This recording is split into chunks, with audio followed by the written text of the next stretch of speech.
സുബൈർക്കൊക്കെ ഉണ്ട് കുറെ ആരാധകര്. അവർ കട്ട കലിപ്പിലാണ്. സ്പെയിനുമായിട്ടുള്ള കളി പറഞ്ഞതിൽ വളരെ പിഴവ് സംഭവിച്ചു എന്നൊക്കെയാണ് അവർ ആക്ഷേപം. എന്താണ് അതിന്റെ വസ്തുത? പിഴവ് സംഭവിച്ചല്ല, പിന്നെ ഈ കോച്ച ചങ്ങായി പിന്നെ യമാല് വില്യംസിനും ഇറക്കില്ല. കാരണം ഈ പിന്നെ കെബർദ എന്ന് പറഞ്ഞ ടീമിന് നിസാരായിട്ട് കണ്ടാൽ, അർജന്റീന സൗദി അറേബ്യ നിസാരായിട്ട് കണ്ട മാതിരി മൊറോക്കോ ഗ്രൂപ്പിൽ നിന്ന് മൊറോക്കോനെ പൊട്ടിച്ച് വരുന്ന ടീമാണ്, കാമറൂനെ പൊട്ടിച്ച് വരുന്ന ടീമാണ് കെബർദ. അപ്പോൾ ഇയാൾ യമാല് വില്യംസ് കരക്ക് നിർത്തിയിട്ട് ഈ നിസാരായിട്ട് കെബർദനെ കണ്ടഞ്ഞു. അവസാനം യമാല് വില്യംസ് ഇറങ്ങിയപ്പോൾ കളി മാറിയല്ലോ.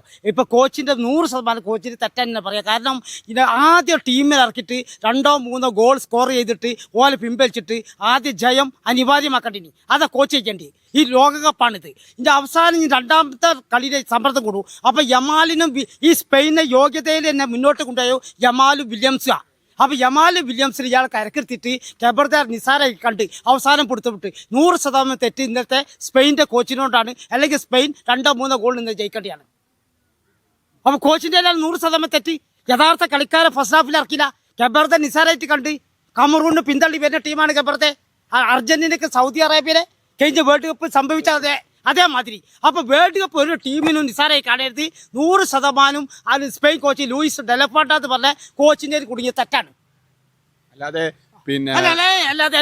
സ്പെയിന് ജയിക്കാൻ എല്ലാ ഹൃദയമുണ്ട്. കെബർദനെ സ്പെയിൻ വീഴ്ത്തും. ഇപ്പൊ ജമാല് വന്നപ്പോൾ കളി മാറിയല്ലോ. വില്യംസ് അവസാനം മിഷ വരുന്നത്.